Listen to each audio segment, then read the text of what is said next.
আমরা খুবই হতাশার সাথে লক্ষ্য করছি যে আমরা আসলে আশা করেছিলাম যে জুলাই আন্দোলনের পরবর্তী সময়ে বাংলাদেশের প্রত্যেকটা শিক্ষাঙ্গনে শান্তি বিরাজ করবে। আমরা দেখেছি গত 15 থেকে 16 বছর যে মানুষগুলো বিশ্ববিদ্যালয়ে রাজনৈতিক কারণে প্রতিহিংসার শিকার হয়ে কোনো ধরনের সুযোগ সুবিধা পেত না, যার বিরুদ্ধে বিভিন্ন ধরনের ভুয়া অভিযোগের ভিত্তিতে তাদেরকে পদবঞ্চিত করে রাখা হতো, তাদেরকে কোনো রকম সুযোগ সুবিধা দেওয়া হতো না, সেই মানুষগুলো এই জুলাই আন্দোলনের প্রেক্ষিতে আজকে বিশ্ববিদ্যালয়গুলোর বড় বড় পদে আসীন হয়েছে। আজকে যেই কুয়েটের যে ভিসি সেই মাসুদ, তাকে ভুয়া প্লেজারিজমের অভিযোগের ভিত্তিতে তার কিন্তু পদোন্নতি ঠেকিয়ে রাখা হয়েছিল। সেই ভিসি মাসুদ, তাকে যখন আন্দোলনের পরবর্তী সময় তাকে কুয়েটের ভিসি বানানো হলো, তখন সাধারণ শিক্ষার্থীরা তার পক্ষ হয়ে কথা বলেছে যে তার বিরুদ্ধে যে অভিযোগগুলো ছিল সেগুলো যে আওয়ামী বয়ান এবং সেটা যে মিথ্যা, তার পক্ষে তারা কথা বলেছিল। কিন্তু আমরা কি দেখতে পাচ্ছি যে ক্ষমতার মোহে এই ভিসি আজকে কুয়েটের সেই সাধারণ শিক্ষার্থীদের বিপক্ষে এসে দাঁড়িয়েছে।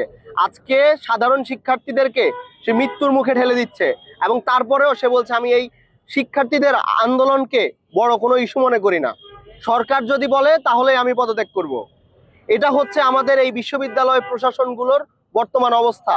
যাদের রক্তের উপর দাঁড়িয়ে তারা আজকে ক্ষমতায় বসেছে, যারা আজকে প্রশাসনের জায়গায় বসেছে, সেই শিক্ষার্থীদেরকে আজকে তারা মূল্যায়ন করছে না। সেই শিক্ষার্থীদের রক্তের দাম আজকে তাদের কাছে নেই। আমরা একই সাথে দেখতে পাচ্ছি চট্টগ্রাম বিশ্ববিদ্যালয়ে একটি আন্দোলন চলছে যে চারুকলার যে শিক্ষার্থীরা আছে তারা ক্যাম্পাসে একটি স্থায়ী ক্যাম্পাস চায়, ক্যাম্পাসের পাশে। তারা শহরে দীর্ঘদিন থেকে ক্লাস করে এবং তারা দীর্ঘদিন থেকে দাবি জানিয়ে আসছিল।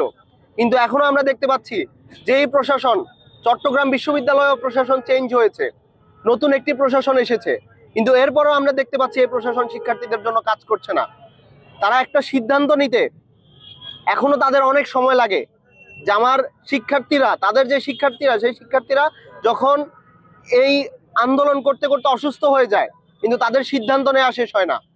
তো আমরা খুবই হতাশ যে বিশ্ববিদ্যালয়ের প্রশাসনগুলো নতুন করে সবাই নিয়োগ পেয়েছে এই ছাত্রদের আন্দোলনের, শিক্ষার্থীদের আন্দোলনের প্রেক্ষিতে।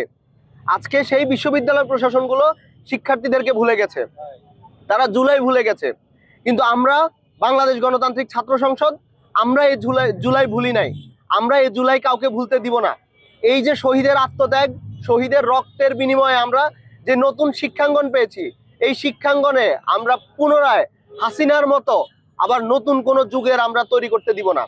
আমরা দেখেছি যখন শাহজালাল বিশ্ববিদ্যালয়ে ভিসি ফরিদের নেতৃত্বে পুলিশ এবং অন্যান্য সন্ত্রাসীদেরকে দিয়ে ক্যাম্পাসগুলোতে হামলা চালানো হয়েছে, শিক্ষার্থীদেরকে রক্তাক্ত করা হয়েছে।